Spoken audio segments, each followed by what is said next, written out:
আমার এই বছরের চন্দ্রমল্লিকাগুলোকে নিয়ে আপনাদের সামনে উপস্থিত হয়েছি। মানুষের আশা পূর্ণ হবে না এটা কিন্তু হতে পারে না, যদি তার মধ্যে প্রচেষ্টা থাকে।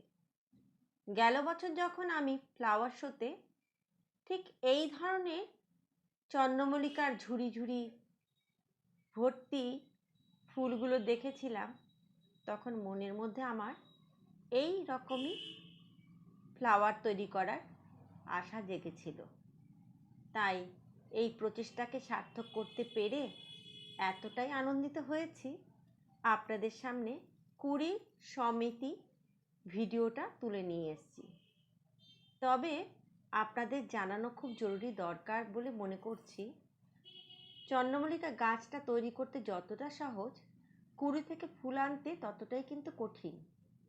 যখনই কুড়িটা চলে আসবে, আপনারা কিন্তু যে কোনো কীটনাশক দিয়েই স্প্রে করবে, নয়তো কুড়ি থেকে ফুল হতে খুব খুব কম সময়ে ফুল তো আসবেই না, কুড়িগুলো অযথা ঝরে পড়বে।